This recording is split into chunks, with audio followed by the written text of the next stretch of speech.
नमो अरिहन्ताणं नमो सिद्धाणं नमो अगिरियाणं नमो वज्रायाणं नमो लोये सवसाहुणं मङ्गलं भगवान् वीरो मङ्गलं गौतमो गणि मङ्गलं मंगलम कुन्दुण्डार्यो कुंदुण्डारि धर्मोऽस्तु मङ्गलम् सर्वमङ्गलमाङ्गल्यं सर्वकल्याणकारकं प्रधानं सर्वधर्माणां जैनं जयतु शासनं जैनं जयतु शासनम् अरिहंत सिद्ध सूरि उपाध्याय साधु सर्व अर्थ के प्रकाशी मांगलिक उपकारी हैं तिनको स्वरूप जान रागते भई जो भक्ति काय को न माए स्तुति को उचारी है धन्य धन्य तुम ही से काज सब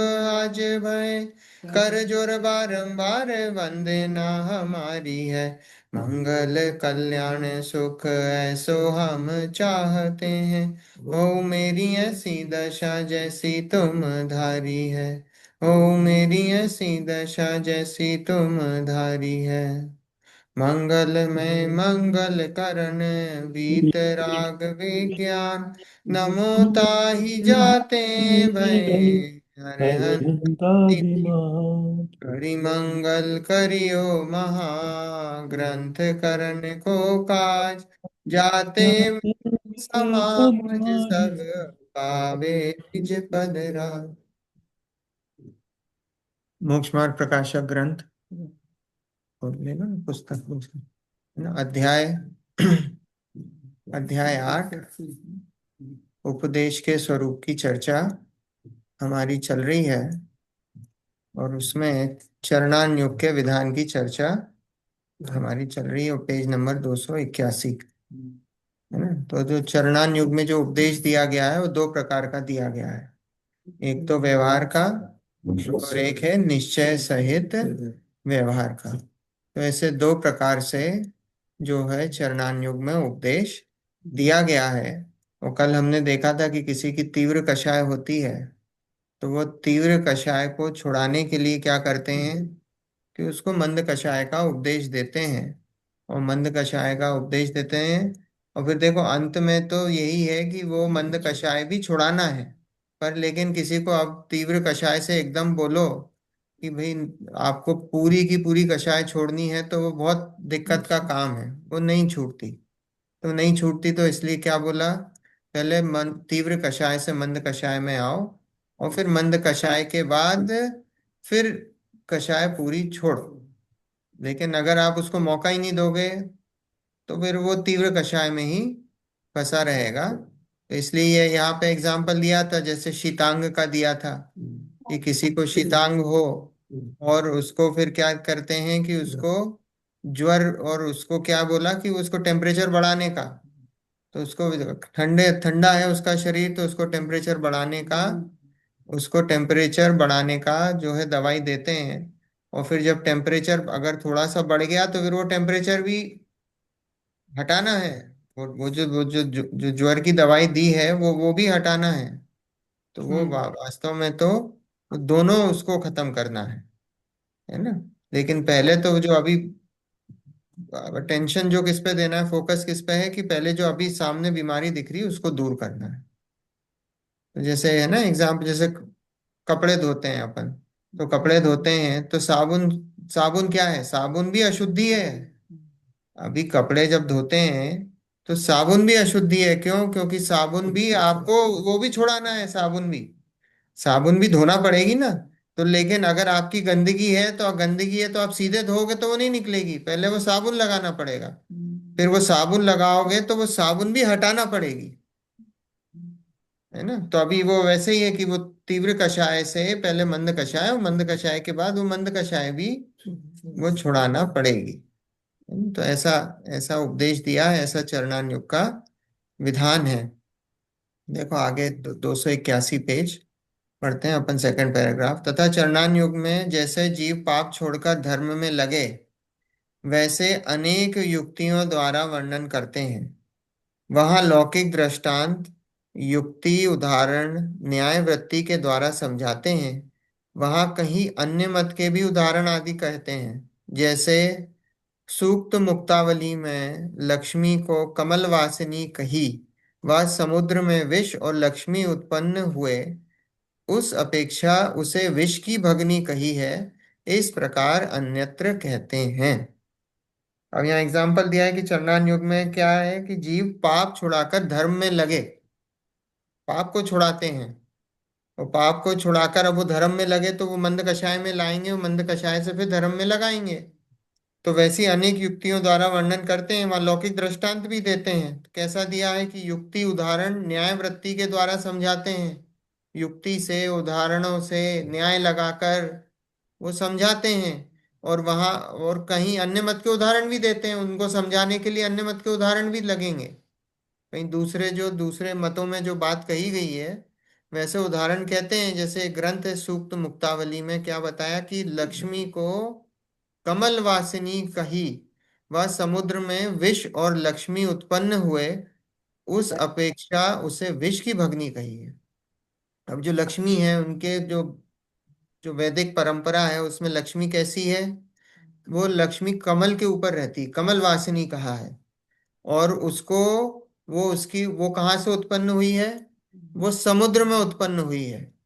और समुद्र में ही वो जो है विष उत्पन्न होता है। वो कहते हैं ना कि समुद्र मंथन करने से वो विष विष निकाला, अमृत निकाला, विष दूर करा और अमृत अमृत निकाला, उन्होंने समुद्र मंथन करा। तो समुद्र मंथन करा, वो विष में से अमृत निकाला। समुद्र में विष था, वो मंथन करके उन्होंने विष में से अमृत निकाला। वो तो कहते हैं ना, वो अमृत लेके गए, फिर वो सब कितनी 4 जगह गिरे, वहां पे जाके कुंभ का मेला लगता है। वो कुंभ के मेले का क्या है कि वो अमृत मंथन करा, तो अमृत मंथन करने के बाद वो अमृत लेके निकले, वो 4 जगह गिरा वो, और वहां कुंभ का मेला वो लोग लगाते हैं। तो यहाँ पे बोला ये जो लक्ष्मी है ये कमल वासिनी है, और वो समुद्र में रहती है, समुद्र में कमल के ऊपर रहती है, और वो समुद्र में रहती है और समुद्र में विष है। तो वो जो लक्ष्मी है वो क्या है, वो विष की बहन हो गई, क्योंकि वो लक्ष्मी भी समुद्र में रहती है, वो समुद्र से ही उत्पन्न हुई है, और विष भी समुद्र में है। तो वो क्या बोला कि उस हिसाब से वो दोनों भाई बहन हो गए। भगनी मतलब बहन, भगनी मतलब बहन। तो लक्ष्मी उत्पन्न हो उस अपेक्षा से उसे विष की भगनी कही है। और लक्ष्मी क्या होती है, लक्ष्मी मतलब पैसा, लक्ष्मी मतलब पैसा। तो उन्होंने पैसे को क्या बताया, पैसा जो है वो मतलब जो वो जो विष के बराबर है। लक्ष्मी बहन है, मतलब वो पैसा जो है वो विष विष का भाई है, मतलब विष उसका भाई है, तो विष के बराबर है वो लक्ष्मी। तो ऐसा एग्जाम्पल देके वो पैसे से छुड़ाया है, ऐसा एग्जाम्पल दिया है कि लक्ष्मी जो है वो विष जो है उसका भाई है। तो विष अगर उसका भाई है और वो उसकी बहन है, तो वो जो लक्ष्मी है वो भी विष बराबर हो गई है। तो वो लक्ष्मी भी विष बराबर हो गई है, तो उस अपेक्षा से वो उसको उसको लक्ष्मी को छुड़ाया है।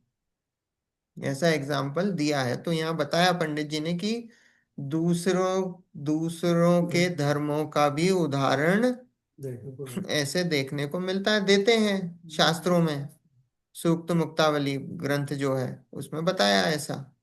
तो वहां कितने ही उदाहरण आदि झूठे भी हैं। अब ये कोई लक्ष्मी है असली है क्या, तो झूठी है, लक्ष्मी तो कुछ होती ही नहीं है ना। हमारे यहाँ तो लक्ष्मी क्या है, कुछ है, ऐसी थोड़ी कोई लक्ष्मी है, लक्ष्मी कुछ नहीं है। ये लक्ष्मी जो है ये लक्ष्मी हिंदुओं की देन है, वो लोग पूछते हैं। तो लक्ष्मी हमारे यहाँ तो कुछ है नहीं, वो तो झूठी है पूरी। और ये सारी स्टोरी विष, ये समुद्र में विष है और अमृत मंथन, ये क्या है, ये तो सब कपोल कल्पित है, कल्पना से है, ये कोई स्टोरी थोड़ी है। सांप को, सांप में से विष निकल रहा है, सांप से वो मथ रहे हैं। अच्छा, अमृत मंथन हो रहा है। अब वो जो भी स्टोरी हो, अब इतना तो नहीं पता अपने को। अब वो होगी उनकी कोई भी कपोल कल्पित जो कहानी होगी वो गढ़ते हैं वो। तो बोले कि यहाँ कितने ही उदाहरण आदि झूठे भी हैं, परंतु सच्चे प्रयोजन का पोषण करते हैं, इसलिए दोष नहीं है। बोले लेकिन इसमें प्रयोजन क्या है? प्रयोजन तो ये जो धन और ये जो है ना परिग्रह, इसको छुड़ाने की बात है। इससे दूर होने की बात है, इसके प्रति राग कम करने की बात है। तो इसलिए वो उदाहरण का प्रयोजन समझो। तो इसलिए इनमें कोई दोष नहीं है, क्योंकि आपको लक्ष्मी से, धन से, परिग्रह से आपका राग तोड़ने की बात है। इसलिए इन ऐसे उदाहरणों में दोष नहीं है। यहाँ कोई कहे कि झूठ का तो दोष लगता है, तो बोले झूठ तो है, क्योंकि ये जो बात है ये तो झूठी है। लक्ष्मी नहीं होती, और जो फिर उसके उदाहरण भी दे रहे हो वो तो झूठी है। तो उसका उत्तर, यदि झूठ भी है और सच्चे प्रयोजन का पोषण करे तो उसे झूठ नहीं कहते, तथा सच भी है और झूठे प्रयोग का पोषण करे तो वह झूठ ही है। हम्म। देखो बताया ना कि सच्चे प्रयोजन का पोषण कर रहे हैं तो वो झूठ नहीं है। और अगर ये कोई बात सच भी होती है और झूठ का प्रयोजन का पोषण कर रहे हैं तो वह झूठी बनती है। अलंकार युक्ति नामादिक में वचन अपेक्षा झूठ सच नहीं है, प्रयोजन की अपेक्षा झूठ सच है। अभी अलंकार युक्ति नामादिक ये तो क्या है? ये तो जो हिंदी का जो होता है ना, आपकी ग्रामर हुई, या हिंदी को आप जैसे अलंकार लगाते कि नहीं, उपमा अलंकार लगाया, ये लगाया, वो लगाया, तो ये तो क्या है? ये तो हिंदी को आप अपना अपने हिसाब से प्रस्तुत कर रहे हो, है ना। हिंदी को आप जो अट्रैक्टिव बनाते हो ये सारी चीजें बना के। तो कोई भी लैंग्वेज हो, हिंदी हो, संस्कृत हो, प्राकृत हो, तो ये सब अलंकार युक्ति नामादिक इनसे क्या होता है? आप उसकी सुंदरता बढ़ाते हो, है ना। तो बोले इन नामादिक में वचन अपेक्षा झूठ सच नहीं है। बोले इसमें कोई झूठ सच नहीं चलता है। नाम बदल भी दिए, राम का श्याम लिख दिया, श्याम का राम लिख दिया, रमेश का सुरेश लिख दिया, सुरेश का रमेश लिख दिया, तो बोले इसमें कोई झूठ सच नहीं है। प्रयोजन की अपेक्षा झूठ सच चलता है, कि भाई प्रयोजन अगर आपका, अगर उसमें गलत है तो वो झूठा हो जाता है, और अगर प्रयोजन सच्चा है तो वो सच्चा हो जाता है। जैसे लिखा है कि जैसे तुच्छ शोभा सहित नगरी को इंद्रपुरी के समान कहते हैं, सो झूठ है। अब कई बार ऐसा होता है, कहीं पे ऐसी कहानियां पढ़ोगे कि उज्जैन के राजा थे, और उज्जैन के राजा थे और नगरी इंद्रों की नगरी जैसी, इंद्रपुरी के समान सुशोभित होती है। अलंकृत भाषा। हाँ, तो अब बोले कि वो इसका मतलब ये थोड़ी कि जो इंद्र की, जो सौधर्म इंद्र की जैसी नगरी है, वो वैसा का वैसा यहाँ पे, बोले ये तो झूठ है। पर बोले वो तो उपमा दी है वैसी, तो वो उपमा दी है तो उसको आप उसको ऐसा, हाँ वो तो भाषा को वो सुंदर बनाने के, वो वैसा बताने की वहां पे वो है लिखा कि सो झूठ है परंतु शोभा के प्रयोजन का पोषण करता है। बस ये बताया कि सुंदर है। अब वो सुंदर की उपमा दी है कि वो इतनी सुंदर है, इसलिए झूठ नहीं है। तथा इस नगरी में छत्र को ही दंड है, अन्यत्र नहीं है, ऐसा कहा सो झूठ है। अन्यत्र भी दंड देना पाया जाता है, परंतु वहां अन्यायवान थोड़े हैं और न्यायवान को दंड नहीं देते। ऐसे प्रयोजन का पोषण करता है, इसलिए झूठ नहीं है। अब यहाँ बोला कि अब ये भी एक और एग्जाम्पल है कि इस नगरी में छत्र को ही दंड है, अन्यत्र नहीं है। अभी कहीं पे ऐसा एग्जाम्पल देते हैं, दंड के बहुत सारे मीनिंग होते हैं। दंड मतलब डंडा भी होता है, और दंड मतलब किसी को दंड देते हैं ना, पनिशमेंट, सजा, वो होता है। तो यहाँ बोला इस नगरी में छत्र को ही दंड है, अन्यत्र नहीं है। छत्र मतलब छतरी को। तो छतरी में जो डंडा लगा होता है, तो यहाँ पे उन्होंने ऐसा एग्जाम्पल दिया कि यहाँ पे जो दंड मिलता है वो दंड देखने मिलता है सिर्फ छतरी में, और कोई दंड वहां पे मौजूद नहीं है, और कोई दंड है नहीं। वाह। सिर्फ जो दंड है वो दंड सिर्फ छतरी में देखने मिलता है, और कोई, इसका मतलब देखो क्या कहा, ऐसा कहा सो झूठ है। अन्यत्र भी दंड देना पाया जाता है, परंतु वहां अन्यायवान थोड़े हो, न्यायवान को दंड नहीं दे। जैसे कहीं पे होता है ना ऐसा कि मान लो कि राम राज्य है। राम राज्य कैसा बोलते हैं कि भाई सब लोग ईमानदार हैं। जैसे अमेरिका में नहीं बोलते कि भैया हम बाहर सामान भी रख के भूल जाते हैं तो कहीं यहाँ कोई जाते, इसका मतलब ये मत समझ लेना कि यहाँ चोरी नहीं होती। इसका मतलब ये थोड़ी कि सर्वथा हमने ये मान लिया कि यहाँ चोरी नहीं होती। चोरी तो होती है, पर लेकिन बहुतायत में ऐसा है कि हम सामान रख के भी चले जाएं तो कोई छूता नहीं है। तो यहाँ यही बोला कि यहाँ दंड नहीं है। दंड मतलब यहाँ पे सब न्यायवान है, यहाँ पे किसी को कोई भी, सब ईमानदार लोग हैं, कोई भी चोर नहीं देखना है। मैंने क्या बर्बाद कर दे। अधिकता हम्म। अधिक। दरअसल इसलिए उन्होंने क्या क्या? बोला, दंड कहाँ पे है? दंड सिर्फ छत्र में है, यहाँ पे वैसे दंड देखने नहीं मिलता। बात आ रही समझ में कि दंड जो है सिर्फ छतरी में देखने मिलता है और किसी को दंड नहीं मिलता है, ये बताया यहाँ पे। क्यों? क्योंकि यहाँ पे लिखा है कि न्यायवान, यहाँ न्यायवान लोग ज्यादा हैं और न्यायवान को कौन दंड देता है। तो ऐसा प्रयोजन का पोषण करता है। पर इसका मतलब ये मत लगा लेना कि कोई भी जो है वो यहाँ पे झूठा नहीं है या अन्यायवान नहीं है ना। बहुतायात में न्यायवान ही है ना। पर ऐसा कहने में आता है तो बोले यहाँ पे हमको क्या करना, प्रयोजन समझना है ना। यहाँ प्रयोजन समझना है। आया एग्जाम्पल समझ में आया ये, है ना, कि इस नगरी में छत्र को ही दंड है अन्यत्र नहीं है। ऐसा कहा सो झूठ है, अन्यत्र भी दंड देना पाया जाता है, ऐसा कहा तो झूठ है। क्योंकि ऐसा नहीं कि पूरे के पूरे 100% लोग ईमानदार हैं। कहीं ना कुछ तो कोई ना कोई गलती करता है, दंड देने मिलता है। परंतु वहां अन्यायवान थोड़े हैं और न्यायवान को दंड नहीं देते। अन्यायवान मतलब जो ईमानदार, जो बेईमान लोग हैं वो थोड़े से ही हैं। तो इसलिए ऐसा बोलने में आता है कि अपन बोलते ना, अरे यहाँ तो सभी ईमानदार हैं, पर इसका मतलब ये थोड़ी सभी ईमानदार है, थोड़ी बहुत तो सब जगह चोरी होती है। इस नगरी में छत्र को दंड है, मतलब छत्र का वो डंडी को दंड। हाँ, वो छत्र में जो डंडा होता है ना, छतरी जिसमें लगी होती है, तो उसको बोला छत्र को ही दंड ये इधर अलग आ। है ना। तो दंड मतलब इधर वो वाला दंड मतलब डंडा वाला, और इधर जो दंड है वो सजा वाला है। ठीक है। तो एग्जाम्पल देते ना, कहते हैं और कहीं दंड देखने नहीं मिलता, यहाँ पे सिर्फ छतरी में ही दंड देखने मिलता है। यहाँ पे सभी ईमानदार हैं। आई बात समझ में? ऐसे प्रयोजन का पोषण करता है, इसलिए झूठ नहीं है। तथा बृहस्पति का नाम सुरगुरु लिखा है व मंगल का नाम कुज लिखा है, सो ऐसे नाम अन्य मत अपेक्षा हैं।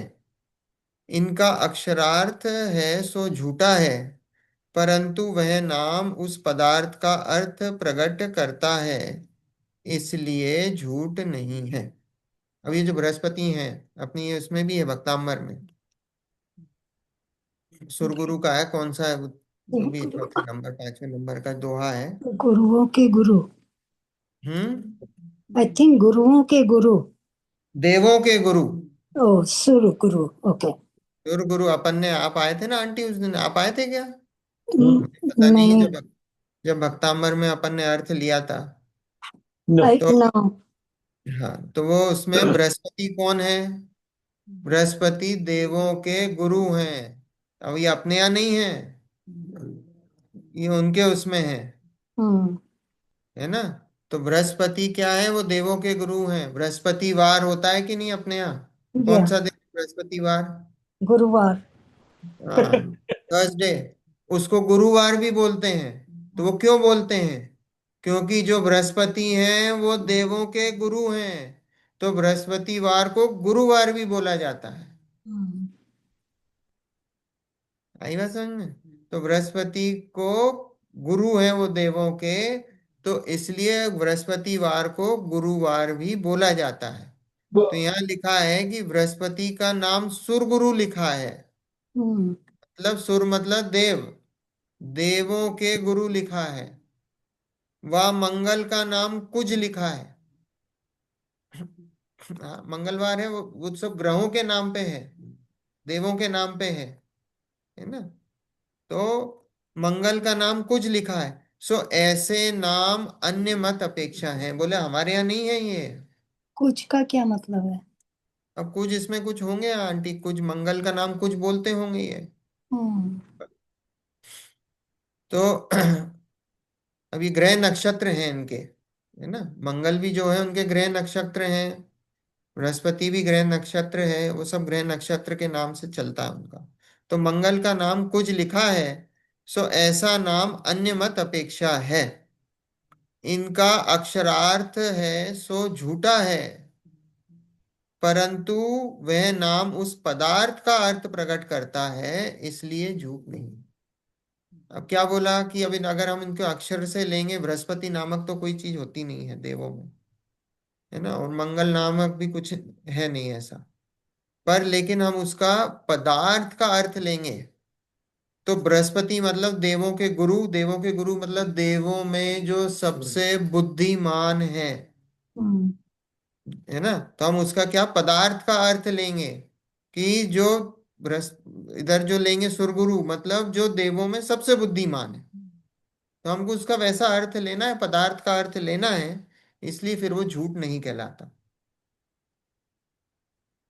बात आ रही समझ में? कि हम्म। यहाँ पे जो नाम दिया है उन्होंने उसका लिटरली नाम मत ले लेना, नाम के पीछे जो पदार्थ है पदार्थ का अर्थ लगा के उसको घटाना। यहाँ ये बताना चाहते हैं कि ये जो कहीं कहीं पे उदाहरण दिए हैं वो अन्य मत के उदाहरण दिए हैं, वो वैसे के वैसे वहां पे अन्य मत से वैसे के वैसे लिए हैं, तो उनको लिटरली ऐसे मत ले लेना, उसके पीछे का प्रयोजन समझना। बस प्रयोजन समझने के अर्थ ये सारे उदाहरण वहां पे लिए हैं।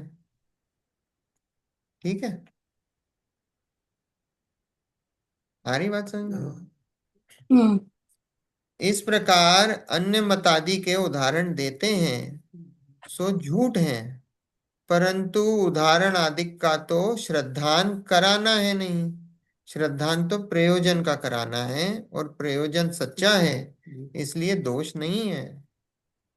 हम्म, ये अन्य मतादि का उदाहरण देते हैं, वो तो झूठ है ही, क्योंकि अन्य मत में जो बात लिखी है वो तो सब झूठी है, कपोल कल्पित है। पर यहाँ उदाहरण का श्रद्धान नहीं कराना है। श्रद्धान किसका कराना है?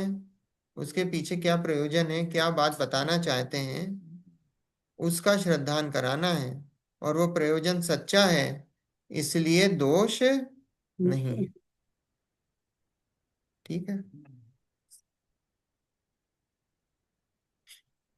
देखो, तथा चरणान युग में छद्मस्त की बुद्धि गोचर स्थूल पने की अपेक्षा से लोक प्रवृत्ति की मुख्यता सहित उपदेश देते हैं, परंतु केवल ज्ञान गोचर सूक्ष्म पने की अपेक्षा नहीं देते, क्योंकि उसका आचरण नहीं हो सकता। यहाँ आचरण करने का प्रयोजन है। चरणान युग में कैसा उपदेश है कि छदमस्त किए बुद्धि गोचर। छदमस्त कौन? श्रावक। पहले से 12वें गुण स्थान, ओ। वो सब छदमस्त। हम्म। ठीक है, तो पहले से 12वें गुण स्थान छदमस्त की बुद्धि गोचर स्थूल पने की अपेक्षा। क्यों? क्योंकि भाई हमारी बुद्धि स्थूल है, हम बड़ी बड़ी मोटी मोटी चीजों को पकड़ सकते हैं, सूक्ष्म चीजों को नहीं पकड़ सकते। तो स्थूल पने की अपेक्षा से लोक प्रवृत्ति की मुख्यता सहित, लोक प्रवृत्ति की मुख्यता सहित उपदेश देते हैं। लोक प्रवृत्ति की मुख्यता सहित मतलब व्यवहार की मुख्यता सहित, व्यवहार की मुख्यता सहित उपदेश देते हैं, परंतु केवल ज्ञान गोचर सूक्ष्मपने की अपेक्षा नहीं देते हैं, क्योंकि उसका आचरण नहीं हो सकता। केवल ज्ञान इतना सूक्ष्म है कि अगर उसकी अपेक्षा से अगर उपदेश देंगे तो आप तो आचरण उसका कर ही हो ही नहीं सकता। केवल ज्ञान ब्रह्म से शंका। तो यहाँ आचरण करने का प्रयोजन है। जैसे अणुव्रति के त्रस हिंसा का त्याग कहा है, और उसके स्त्री सेवन आदि क्रियाओं में त्रस हिंसा होती है, यह भी जानता है कि जिनवाणी में यहाँ त्रस कहे हैं, परंतु उसके त्रस मारने का अभिप्राय नहीं है, और लोक में जिसका नाम त्रसघात है उसे नहीं करता है, इसलिए उस अपेक्षा उसके त्रस हिंसा का त्याग है। हम्म, अणुव्रति, अणुव्रति मतलब कौन से गुण स्थान? अनुव्रत चौथा पांचवा। पांचवा गुण स्थान।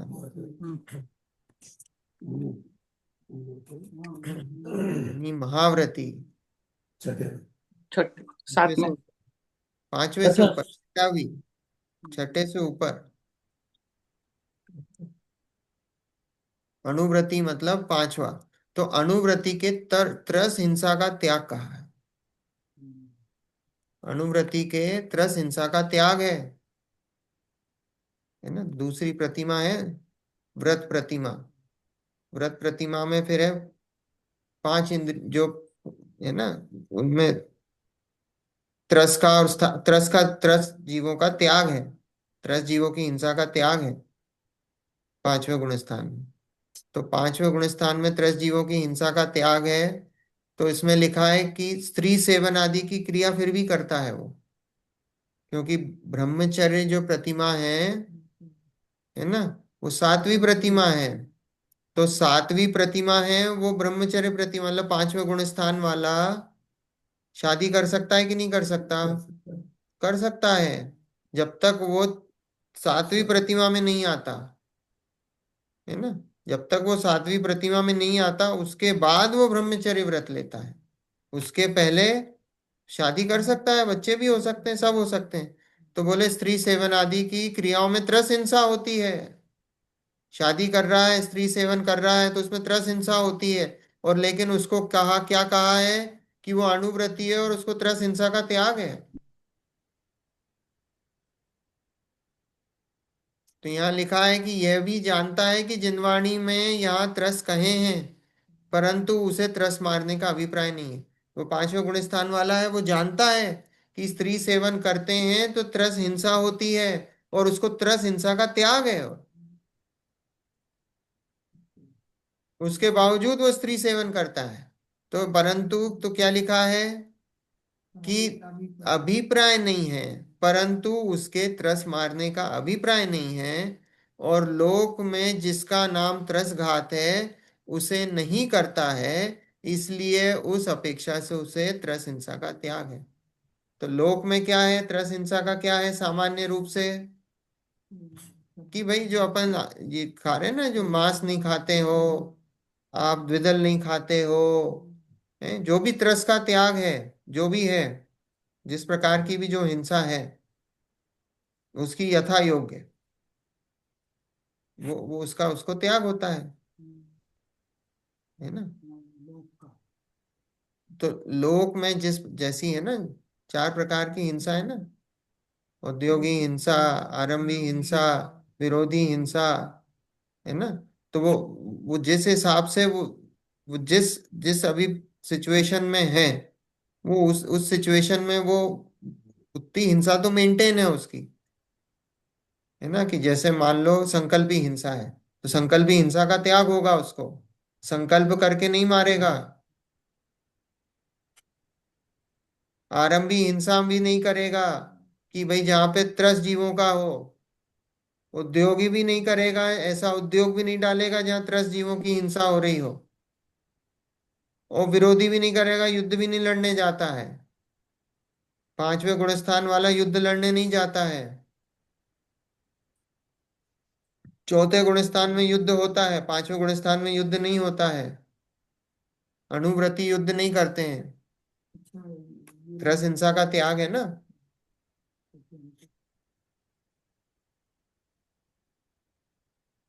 तो कोई राजा होगा, हाँ, पांचवें में नहीं होगा, क्योंकि पांचवें गुण स्थान में अगर मान लो उसको राज्य को बचाना है, झगड़ा कर युद्ध करने जाना है, तो वो पांचवा गुण स्थान नहीं बचेगा उसका। फिर वो युद्ध लड़ने गया तो या तो चौथा हो गया या उससे नीचे हो गया वो, क्योंकि पांचवा गुण स्थान मेंटेन नहीं होता है। तो मयूर जी, जो बाहुबली और भरत का जो युद्ध हुआ, तो दोनों चौथे गुण स्थान पर थे जीव ना, दोनों बरोबर। दोनों आप उससे निर्णय कर सकते हो कि वो चौथे में ही होंगे, हम्म। पांचवें में नहीं हो सकते, क्योंकि बराबर। पांचवें गुणस्थान वाले के ऐसे परिणाम नहीं होते हैं युद्ध करने के। अणुव्रत। है ना, अणुव्रती नहीं होते हैं। और अगर अणुव्रती है और युद्ध कर रहा है तो इसका मतलब गुणस्थान गिर गया है उसका। बरोबर। ऐसा नहीं सोचा था पहले मैंने, जैसे। हाँ, पांचवें गुणस्थान वाला युद्ध नहीं करता। तो अणुव्रति के त्रस हिंसा का त्याग कहा है, और उसके स्त्री सेवन आदि क्रियाओं में त्रस हिंसा होती है। यह भी जानता है कि जिनवाणी में यहाँ त्रस कहे हैं, परंतु इसके त्रस मारने का अभिप्राय नहीं है, और लोक में जिसका नाम त्रसघात है उसे नहीं करता है, इसलिए उस अपेक्षा उसे त्रस हिंसा का त्याग है। बात आई समझ में कि लोक में। मेरी एक हाँ। क्वेश्चन है कि जैसे अभी इन्होंने पूछा कि भरत और बाहुबली, तो हम्म। बाहुबली जी ने तो मुनि दीक्षा ले ली थी। वो तो बाद में ली ना आंटी। बाद में लिए। वो तो बाद में ली उन्होंने। तो जब युद्ध हो गया, भाई आपस में लड़ लिए, हाँ। लड़ने के बाद फिर उन्होंने दीक्षा ली। हम्म, चक्र भेज भेज भेज he was going to send the चक्र, and then instead वापस आ जाता था। के वो बाल निकाल दिया, क्या बोलते हैं। वो जब जब चक्र उन्होंने छोड़ा तो चक्र का ऐसा है कि तो उन्होंने वो तो घूम गुस्से के। में छोड़ा। और हम्म, वो जो चक्र है वो किसी फैमिली मेंबर को नहीं मारता है। तो बाहुबली जो थे वो उनके भाई थे भरत के, तो वो चक्र 3 प्रदक्षिणा देके रुक गया। तो हम्म, जब उनको ऐसा लगा कि देखो कि इतनी कषाय बढ़ गई कि उन्होंने मेरे ऊपर चक्र चला दिया, भाई ने भाई के ऊपर चक्र चला दिया, तो उनको फिर उस बात से वैराग्य हुआ और फिर उन्होंने दीक्षा ले ली। ऐसा है। तो वो उस ये तो जब राजकुमार अवस्था में थे तब उस समय की बात है, उस ओ, समय युद्ध लड़ा उन्होंने। Okay okay. मेरे मेरे दिमाग में ऐसा था कि मुनि दीक्षा ले ली और उनके वो भी सब जगह वेल बेल वगैरह चढ़ गई थी पैरों पे, सब शरीर पे। तो मेरा कुछ ऐसा ख्याल था कि उस समय की बात है ये। नहीं नहीं, उस समय की बात नहीं है। वो तो फिर बाद में उन्होंने ऐसी तब करा, 1 साल हिले ही नहीं। और एक हम्म। साल हिले नहीं तो फिर वो है कि वो बेल चढ़ गई और सब हो गया। वो सारी फिर वो स्टोरी है पूरी की फिर। हाँ, उनकी बहन ना? में। हम्म, तो मयूर जी, देवों में युद्ध नहीं होते हैं? देवों में? हम्म। नहीं, देवों में युद्ध नहीं होते। ओके, आपस में नहीं होते हैं उनके मतलब? नहीं नहीं, देवों में तो ऐसा है कि जो आप देवों में ऐसा है कि वैमानिक देवों में या कहीं पे भी हो, तो वहां तो आप जन्म लेते हो, जन्म से ही आप राजा हो। जैसे इंद्र है तो इंद्र की पोजीशन पे आपने जन्म लिया है, आप इंद्र हो। वहां पे ऐसा नहीं होता कि आप जैसे बच्चे हो फिर बच्चे से बड़े होते हो, ऐसी नहीं है। आप अंतर मुहूर्त में सारी पर्याप्तियां पूरी हो जाती हैं, और हम्म, आपका जैसा युवा शरीर है वैसे ही युवा शरीर मरते समय तक वैसा का वैसा शरीर रहता है। एक शरीर होता है, हम्म, तो वैसा का वैसा रहता है। तो वहां कोई ऐसा वो नहीं है, पर यह है कि देव छोटे बड़े होते हैं। और हम्म, छोटे बड़े के बाद देवों को भी जो है, जैसे सौधर्मिंद्र है, सौधर्मिंद्र के अंडर में बहुत सारे वैमानिक देव होते हैं, और वो वैमानिक देवों को ऑर्डर दिए जाते हैं, देते हैं सौधर्मिंद्र, और वो दूसरे देवों को मानना पड़ता है। हम्म। तो ऐसी व्यवस्था। वहां पे कोई उनके आपस में डिसएग्रीमेंट की क्लैश नहीं होता? डिसएग्रीमेंट सब होते हैं।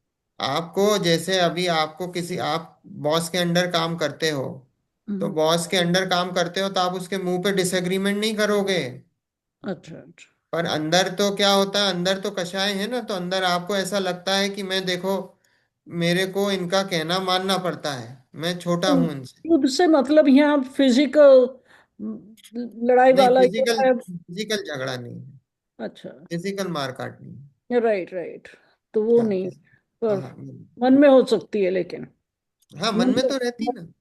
हाँ हम्म, ठीक है ठीक है। देख आगे। तथा मुनि के स्थावर हिंसा का भी त्याग कहा है, परंतु मुनि पृथ्वी जलादि में गमनादि करते हैं, वहां सर्वथा त्रस का अभाव नहीं है, क्योंकि त्रस जीवों को की भी अवगाहना इतनी छोटी होती है कि जो दृष्टिगोचर ना हो, और उनकी स्थिति पृथ्वी जलादि में ही है। ऐसा मुनि जिनवाणी से जानते हैं, वह कदाचित अवधि ज्ञान आदि द्वारा भी जानते हैं, परंतु उनके प्रमाद से स्थावर त्रस हिंसा का अभिप्राय नहीं है। तथा लोक में भूमि खोदना और अप्रासुक जल से क्रिया करना इत्यादि प्रवृत्ति का नाम स्थावर हिंसा है, और स्थूल त्रस जीवों को पीड़ित करने का नाम त्रस हिंसा है। उसे नहीं करते, इसलिए मुनि को सर्वथा हिंसा का त्याग कहते हैं। तथा इसी प्रकार असत्य स्तेय अभ्रम परिग्रह का त्याग कहा है। अब मुनि को कैसा कहा है? सभी प्रकार की हिंसा का त्याग कहा है। पांच स्थावर और त्रस जीवों की हिंसा का त्याग मुनि को कहा है। तो ठीक इसमें है। ये कैसे लिखा है, मुनि पृथ्वी और जलादि में गमनादि करते हैं? जल आदि मतलब जल, अब मान लो कहीं सड़क पे जा रहे हैं और पानी गिरा हुआ अच्छा। है ना। वैसे तो देख के चलते हैं, ऐसा नहीं जैसे बारिश हो गई हो, तो बारिश हम्म हो गई हो तो देख के सुबह उठेंगे, रात में तो चलते नहीं है, दिन में भी सुबह पूरे अच्छा रोशनी हो जाए, है ना, और रोशनी हो जाए, दिखाई दे रहा है पूरा, देख संभल के, तो वो देख के वहां फिर गमन आदि करते हैं। पर लिखा है कि पृथ्वी जलादि में गमनादि करते हैं, वहां हाँ, सर्वथा त्रस का भी अभाव नहीं है। हम्म पृथ्वी पे भी त्रस जीव हैं, जल में भी त्रस जीव हैं, क्योंकि हम्म त्रस जीवों की भी अवगाहना इतनी छोटी है कि जो दृष्टिगोचर ना हो। इतने छोटे छोटे जीव होते हैं, इतने छोटे छोटे जीव होते हैं कि दिखाई नहीं दें। अब ईरिया समिति से चलते हैं, अब आपको क्या लग रहा है, ईरिया समिति से चल रहे हैं तो ऐसा थोड़ी है कि सारे ही जीव दिख रहे हैं उन्हें। हम्म सारे जीव थोड़ी दिख रहे हैं। ऐसा थोड़ी कि उनके पैरों के नीचे आके जीव नहीं मर रहे हो,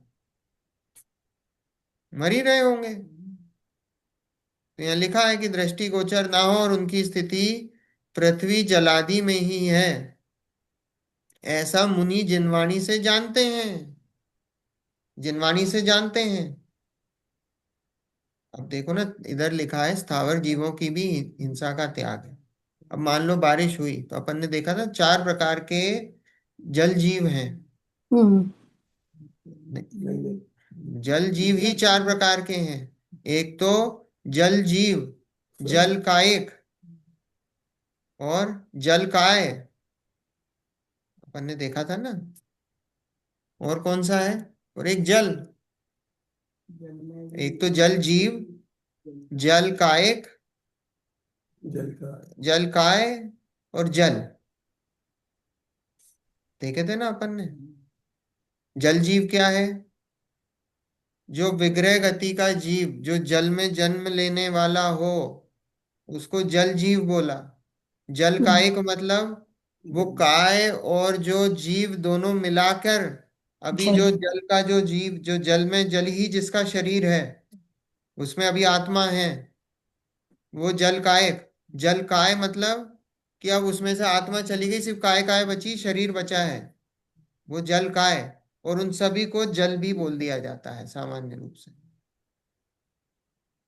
ये अपन ने देखा था ना, पृथ्वी में देखा था, पृथ्वी, पृथ्वी जीव, पृथ्वी कायक और पृथ्वी काय, ऐसे ही सब में लगा लेना। पांचों स्थावर में बताया था ना, तो ऐसा पांचों स्थावर में बताया था, तो यहाँ लिखा है कि मुनि की स्थावर हिंसा का भी त्याग कहा है। तो अब ये जो मान लो स्थावर हिंसा का त्याग है, तो जल कायिक जो जीव हैं, अब जल ही जिनका शरीर है, वो जल पे पैर रख दिया हम्म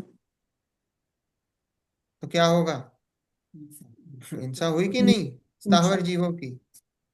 पर उसमें तो आपने अभी बोला कि उसमें आत्मा नहीं है, सिर्फ काया बची है, तो वो वो जल बन गई। तो उसमें वो हिंसा जल, मानते वो जल काय है।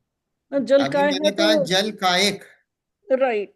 तो लेकिन उसमें भी फिर हिंसा होगी अगर आत्मा नहीं है फिर भी। नहीं, आत्मा है ना जल कायक में तो। जल कायक अच्छा। मतलब जल ही जिनका शरीर हो।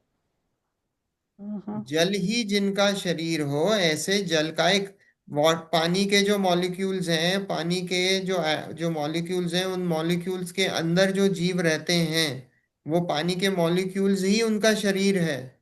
तो हम्म। जब तक वो जीव उसमें है, आत्मा है, जब तक वो क्या कहलाएगा? जल कायक। और जब उसमें से वो आत्मा चली गई, तो वो बचा बचा कहलाएगा जल कायक। हम जैसे पानी को प्रासुक करते हैं, तो क्या करते हैं? उबालते हैं। हम पानी को उबालते हैं ना, फिर बोलते हैं कि 24 घंटे के लिए वो प्रासुक हो गया। तो क्या हुआ? वो जो पानी था, वो पहले जो पानी था वो क्या था? वो जल कायक था। अभी उसमें जब हमने पानी गर्म नहीं करा था, तो क्या था? जल कायक था। तो जल कायक मतलब अभी जल, और उसमें वो, उसमें जीव भी है। अब हमने जब उसको उबाल लिया, तो उबालने के बाद वो सारे जीव मर गए। अब वो जो बचा है वो जल काय बचा है। अब वो पानी जो बचा हुआ उबला हुआ, अब वो 24 घंटे तक उसकी मर्यादा हो गई कि अब उसमें कोई जीव जन्म नहीं लेगा। तो हम ये हिंसा, अब इसमें हिंसा कम कर रहे हैं कि हिंसा ज्यादा कर रहे हैं? आपने तो मार दिया पानी को उबाल के। तो आगे तो नहीं होगा ना फिर उसमें। हैं? आपने तो पानी उबाल दिया ना। तो हाँ। पानी उबाल दिया तो सारे जो जीव थे, जो जल कायक थे, उनको जल काय बना दिया। तो हम्म। आपने जब उसको जल काय को जल काय बना दिया, तो इतने जीवों की हिंसा करी आपने तो उबाल के, वो सारे जीव मार दिए जल हम्म, के। जल काय को जल काय बना दिया। हम्म। तो अब पर आप फिर ये बताओ कि वो जल, अब ये आपने करा, ये इसको आपने, आप तो बड़े खुश हो कि हमने तो प्रासुक बना दिया साहब। तो इसमें हिंसा ज्यादा हुई कि कम क- हुई? ये तो आपने बहुत कम हिंसा कर दी। कम। इंटेंशनली। नहीं, इंटेंशनली पानी गर्म कर रहे हो। नहीं, उतनी गर्म इंटेंशनली। कर रहे हैं। तो पर आप हिंसा जीव हिंसा जीव तो हो गई। मारने की, आपको पता है उससे जीव मरेंगे। पर बाद में तो नहीं होंगे ना फिर उसमें 24 घंटे तक नहीं घंटे होंगे। तक। बाद में ऐसा रखा गया पानी हाँ। पर पर मयूर जी, उसमें ये जो जीव हैं, इनके कोई इंद्रियां होती हैं किसी तरह की? स्पर्शन इंद्रिय है ना, एक इंद्रिय जीव स्पर्शन। है। उनकी भी होती है अब स्पर्श? सारे जितने भी संसारी जीव हैं, उनकी इंद्रियां हैं। एक इंद्रिय तो है ही मिनिमम। हम्म। पेड़ पेड़। स्पर्शन है ना, जल को आप छूते हो कि नहीं? स्पर्श कर सकते हो कि नहीं? तो स्पर्शन, टच, टच हम्म। इंद्रिय है उनकी।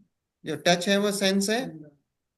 तो देखो ऐसा है कि अगर आप पानी को प्रासुक करते हो, तो प्रासुक करने के बाद उसमें कोई जीव जन्म नहीं लेता। अगर आप पानी को प्रासुक नहीं करते हो, तो 48 मिनट बाद उस पानी में त्रस जीव उत्पन्न होने लग जाते हैं।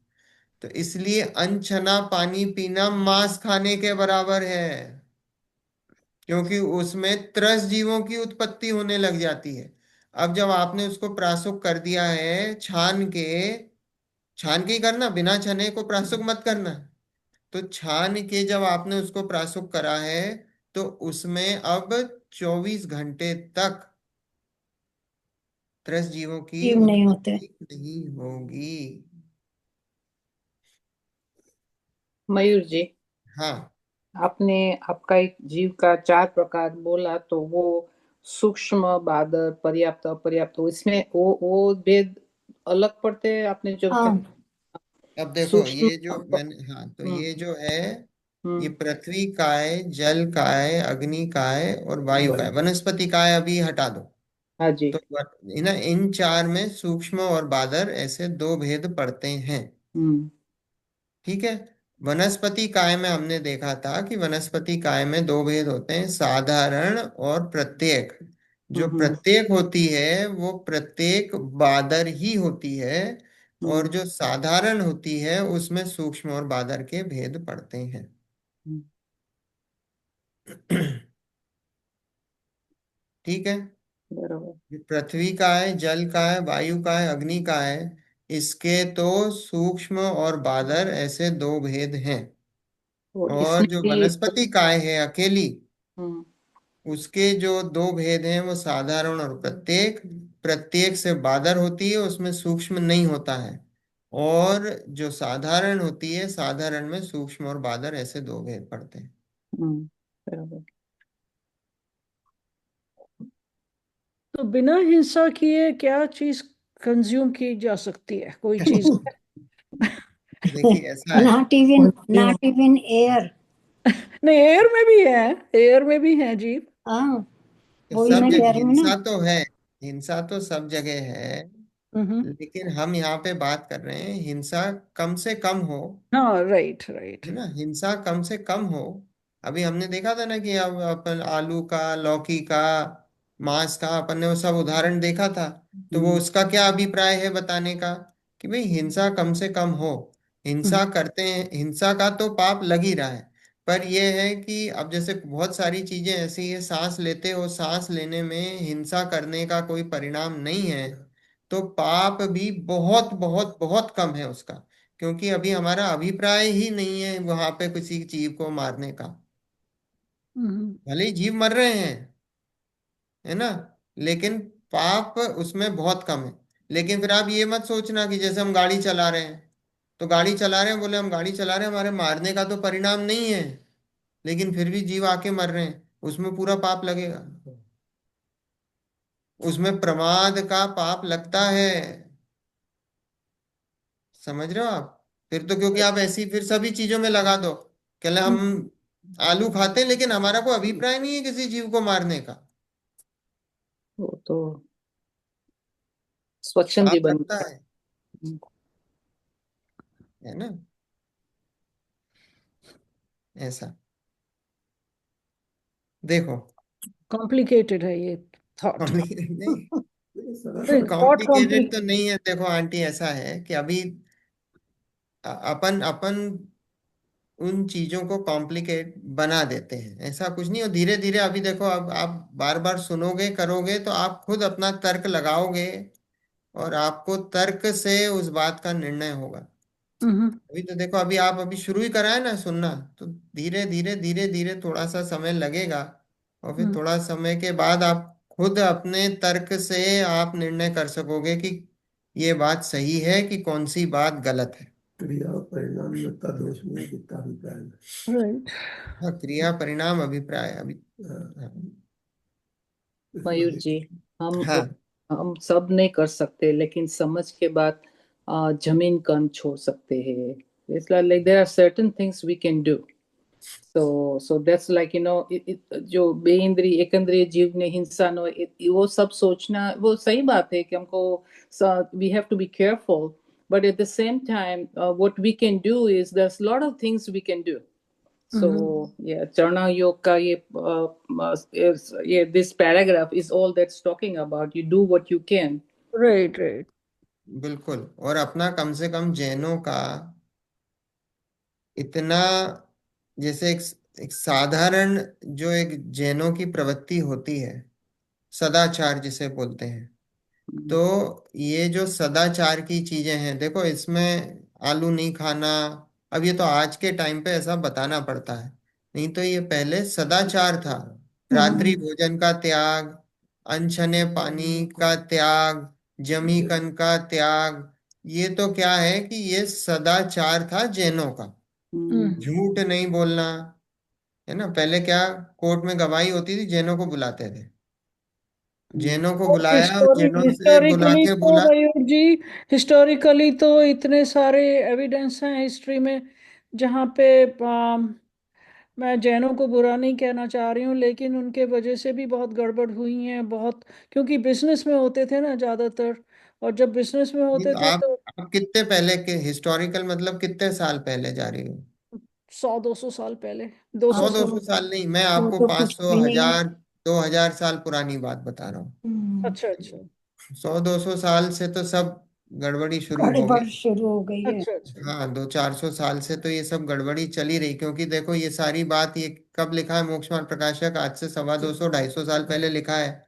तो पंडित जी ने सारी चीजें देखी उनके सामने, तो उन्होंने उनके सामने जो देखा था, जो समाज की स्थिति थी, वो समाज की स्थिति पंडित जी ने यहाँ पे उसको बताया है। तो दैट मीन्स उस समय भी कोई दूध के धुले हुए नहीं थे लोग, राइट राइट। मैं है ब्रिटिश ना। ब्रिटिश टाइम के में जो कुछ केसेस मैंने पढ़े हैं जिसमें अनफॉर्चुनेटली जैन लोग थे जो। बहुत आंटी, अब तो रोज आता है कहीं ना कहीं, किसी ने किसके साथ अब तो धोखाधड़ी बहुत कर हो दी, गया। कहीं किसी ने किसी के साथ धोखाधड़ी कर दी। आज ही पता नहीं, मैं हिंदुस्तान टाइम्स में पढ़ रहा था, किसी ने अपने जैन ने किसी ने अपने नाम पे एम्बेसी खोल रखी थी वाह गाजियाबाद में।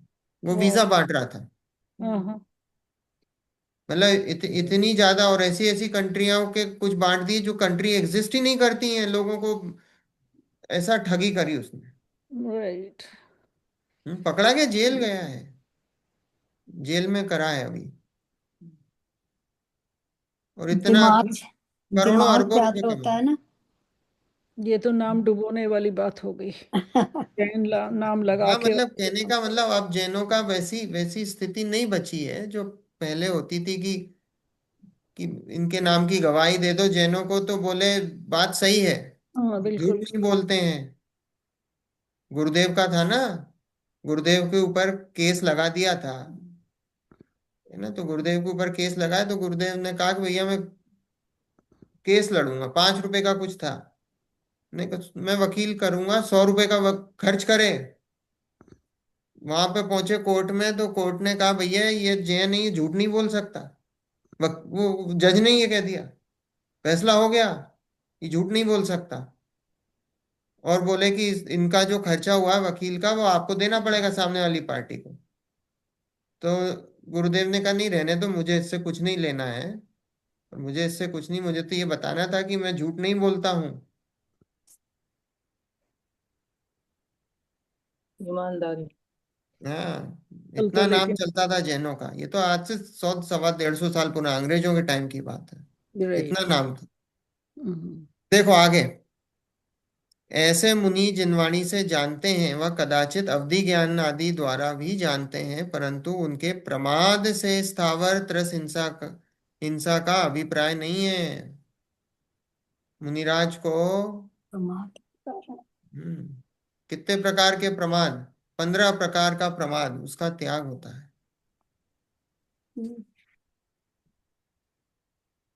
है ना। कौन कौन से हैं? याद नहीं। हम्म,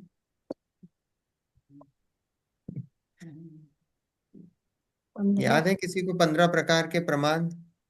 एक आध बता। 5 पाप, 4 कषाय, 4 विकथा, निद्रा और प्रणय, ऐसे 15 प्रकार के प्रमाद हैं।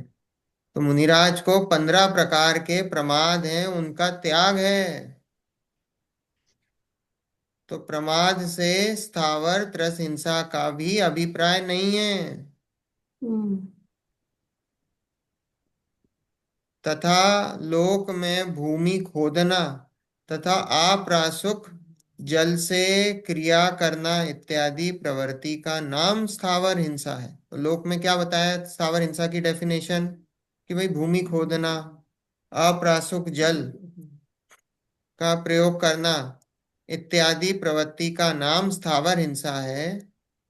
और स्थूल त्रस जीवों को पीड़ित करने का नाम त्रस हिंसा है। उसे नहीं करते, इसलिए मुनि को सर्वथा हिंसा का त्याग कहते हैं। क्योंकि मुनिराज को ये नहीं है स्थावर हिंसा क्या करना। देखो इसमें लिखा है भूमि खोदना। भूमि खोदना, भूमि खोदना मतलब किसी कोई चीज कंस्ट्रक्शन करवाना। कृत कार्य अनुमोदना से त्याग होता है। तो मुनिराज मंदिर बनवा सकते कि नहीं बनवा सकते? ना। कोई तीर्थ बना सकते हैं? तीर्थ का कोई, आप सोचो कि मैं तीर्थ को अपग्रेड कर दूं, कर सकते कि नहीं कर सकते?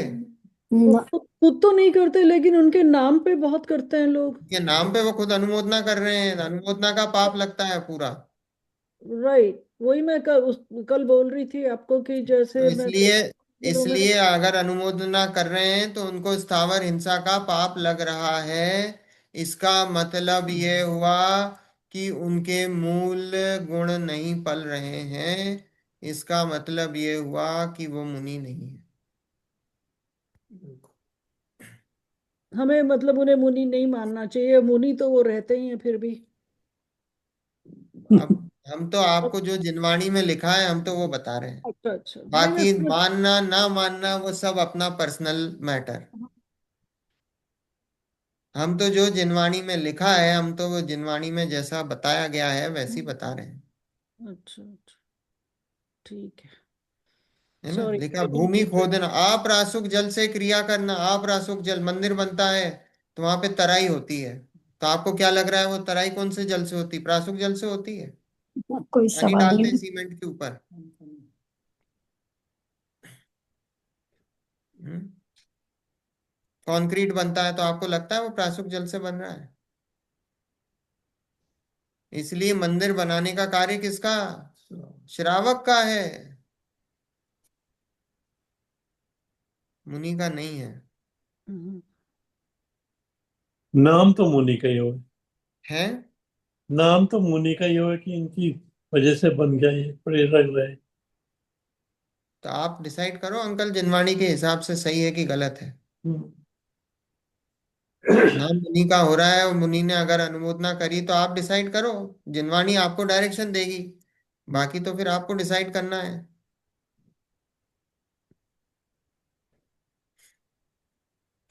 मतलब है ना? अगर इसको खोदा जाए तो बहुत ज्यादा गड़बड़ है अंदर। मतलब मैंने तो पर्सनली किसी से बात करी थी, वो मुनि नहीं है। वो मतलब जैसे यहाँ पर आते हैं इंडिया से लोग बाग आते हैं जो लेक्चर वगैरह देते हैं लोग। तो उन्होंने कहा कि बालाजी ऐसा है कि अगर मैं लोगों से चंदा ना इकट्ठा करूं, उनसे किसी तरह का ऐसा वो ना करूं, तो मैं फिर यहाँ आ ही नहीं सकती, क्योंकि जितना ज्यादा मैं उनको चंदा वगैरह इकट्ठा करके देती हूँ उसी हिसाब से फिर मेरा नेक्स्ट टाइम यहाँ आने का प्रपोजल मिलता है, वरना मिलता ही नहीं है। तो यहाँ आने का उनको क्यों इतना अट्रैक्शन है? मतलब जैसा भी कह लो। हाँ अब वो तो देखो वो उनकी आजीविका चल रही होगी उससे। हाँ। वो उन्होंने उसको आजीविका का स्रोत बना रखा है। यहाँ पे बिल्कुल पंडित जी ने डायरेक्शन दिया हुआ है। वक्ता का स्वरूप, वक्ता के स्वरूप में क्या कहा कि कोई पैसे लेकर अगर आपको धर्म की शिक्षा दे तो इसका मतलब कि वो वक्ता सही नहीं है, वो वक्ता नहीं है। क्यों? क्योंकि पैसे लेकर तो क्या करेगा वो? पैसे लेकर ये करेगा कि जो आप जिसने पैसा दिया है वो उसके हिसाब से वो उपदेश देगा। हम्म है ना? और जो इसको आजीविका बनाए धर्म को, तो वो तो वैसे ही गलत है। देखो वो बात अलग है कि आपने धर्म के विद्यालय खोल रखे हैं और विद्यालय में कोई टीचर रखा है आपने फुल टाइम, तो वो बात अलग है, क्योंकि भाई वो एक जैसे गुरुकुल की व्यवस्था थी पहले वैसे गुरुकुल की व्यवस्था है। पर आप ये सोचो कि पैसे लेकर कोई धर्म सिखाए, वो गलत है। कि आपने प्रवचन के लिए बुलाया तो भैया आपने उनको जो है $100 $200 दे दिए कि साहब आपने ये दो प्रवचन, या आपने कहा कि हम $500 देंगे आप हमारे यहाँ 10 लक्षण में आके प्रवचन कर देना, तो क्या होगा? तो वो आपका एम्प्लॉय बन गया है। वो आपका एम्प्लॉय है, वो आपके हिसाब जैसा आप बोलोगे वो वैसा करेगा। वो जो जिनवाणी में बात कही है वो जिनवाणी की बात नहीं कहेगा, आपकी बात को कंटेस्ट ही नहीं करेगा वो, हम्म क्योंकि आपने उसको पैसा दे रखा है। तो इसलिए तो जहाँ जहाँ मुनिराज भी हैं, वो मुनिराज ने अगर मंदिर बनवाया कुछ करा और किसी से श्रेष्ठी से पैसा लिया, तो इसका मतलब क्या हुआ? वो तो मुनिराज ही उनके पीछे दब गए। और मुनिराज दब गए, उनको तो अभी परिग्रह नहीं छूट रहा है, भले ही बाहर से बहिरंग अंतर बहिरंग छूट गया है, कपड़े उतर गए, उसकी क्या है? अंतरंग तो पूरे परिग्रह चल रहे हैं, उसकी कोई वैल्यू नहीं है। है ना? बात तो कड़क है पर बात यही सच है। राइट।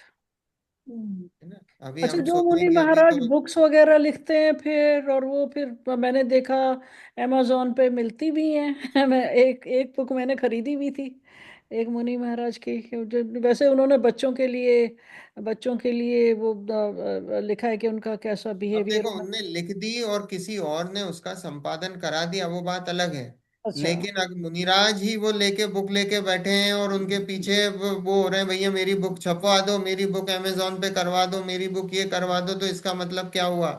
हम्म। उनको तो अभी अपनी मान कषाय का पोषण चल रहा है, अभी तो बहुत दूर की बात है मुनिपना तो।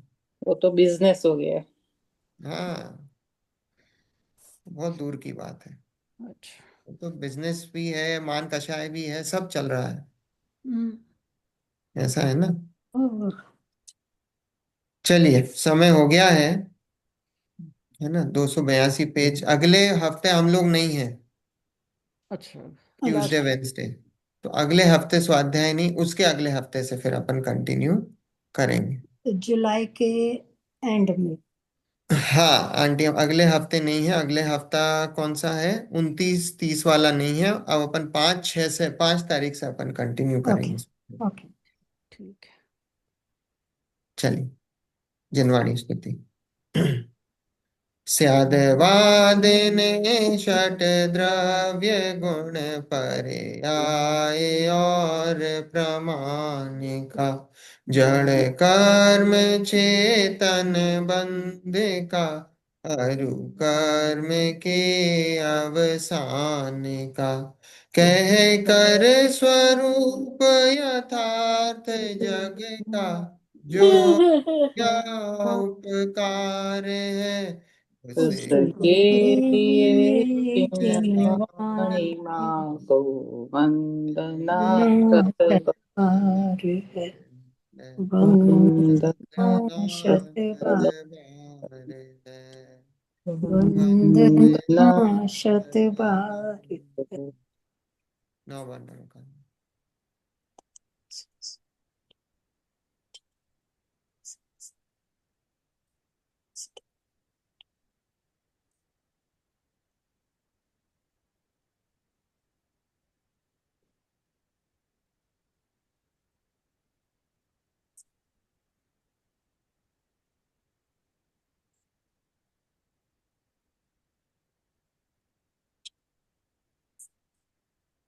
जय जिनेन्द्र। जय जिनेन्द्र। जय जिनेन्द्र। जय जय जिनेन्द्र। जय जय जिनेन्द्र। जिनेन्द्र। जय जय जिनेन्द्र। जिनेन्द्र everyone। जय जिनेन्द्र। जय जय। जय जिनेन्द्र।